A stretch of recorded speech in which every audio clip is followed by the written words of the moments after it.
Hi guys, welcome back to my YouTube channel and this is me Alisha. और आज मैं उन 8 मिस्टेक्स के बारे में बताऊंगी जिसके कारण मुझे 2 साल का ड्रॉप लेना पड़ा अपनी नीट जर्नी में।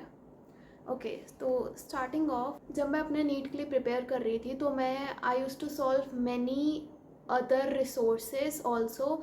I solved HC Verma, I solved TC Pandey, I have solved Erodov, and bio में I have read all the coaching modules and trust me, इसकी इतनी ज़रूरत नहीं है क्योंकि इन दी एंड क्वेश्चन सिर्फ एनसीईआरटी में से ही पूछे जाते हैं। एंड आउट ऑफ एनसीईआरटी में स्पेशली बायो एंड केमिस्ट्री में आउट ऑफ एनसीईआरटी तो बहुत कम पूछे जाते हैं question. So I think for bio and chemistry you should stick for NCERT only. You know there is a saying that says कि one NCERT revise multiple times is far more better than other resources or reading 10 other books. So my second mistake is ignoring conceptual gaps. जब भी मैं कोई question गलत करती थी तो मैं उसके कंसेप्ट्स को ना देखते हुए उसके सॉल्यूशंस को सीधा रट लेती थी। And this was the major mistake that I used to do because questions जो आते हैं वो एक ही कंसेप्ट से आता है और एक कंसेप्ट से 1000 मल्टीपल क्वेश्चंस बन सकते हैं।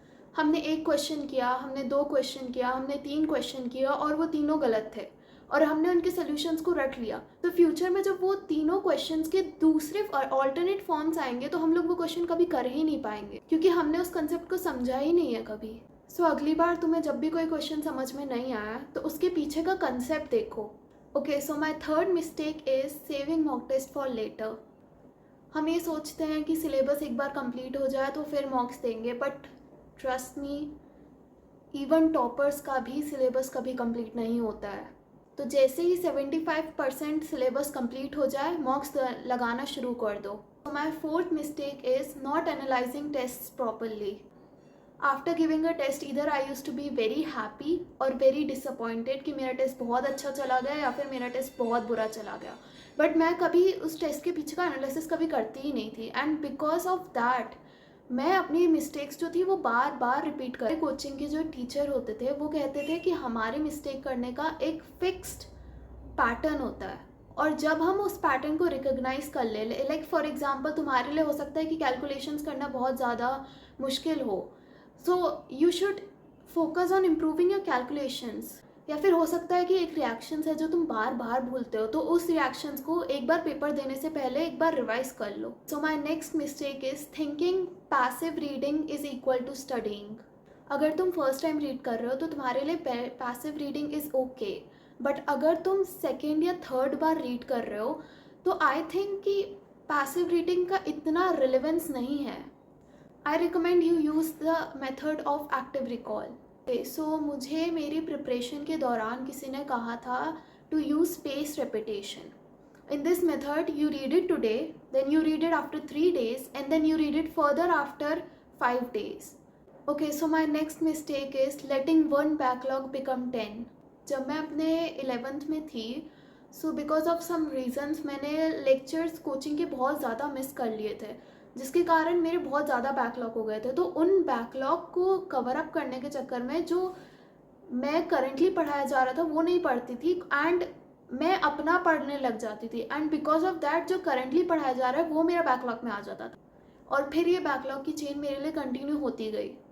सो आई रिकमेंड कि instead of studying old backlogs you know revise और स्टडी न्यू कंसेप्ट फर्स्ट। जो टीचर पढ़ा रहे हैं वही पढ़ो, that's it, that's sufficient for you. So my next mistake is believing in pseudo solving. Pseudo solving is जब हम कोई क्वेश्चन को पढ़ते हैं and then after reading it हम लोग डायरेक्टली सोल्यूशन देख लेते हैं उस क्वेश्चन का और फिर ये सोचते हैं कि हमसे वो क्वेश्चन तो बन ही जाएगा। Then my last mistake is treating one shot as your sole preparation. Okay, so अगर हम यूट्यूब पे सर्च करते हैं वन शॉट्स तो बहुत सारे वीडियोस आ जाते हैं वन शॉट्स के। एंड ट्रस्ट मी, अगर तुम सिर्फ उस वन शॉट्स के पीछे भाग रहे हो then I don't know where you are going. One shot एक रिविजन का एक टूल होता है and it can not be treated as you know as your sole preparation. अपनी प्रिपरेशन के दौरान बहुत ज़्यादा बिलीव करती थी वन शॉट में एंड बिकॉज ऑफ दैट मेरी कंसेप्ट में क्लैरिटी नहीं आ पाई। और फिर मैं ये सोचती थी कि आज मेरा एक चैप्टर हो गया and I am being very productive. So guys, these were all my mistakes that I did during my NEET preparation, and I hope that you don't make these mistakes, and I hope that you found this video very useful. Please consider subscribing if you find this very useful. Also comment down below that which mistake that you find that you are struggling with.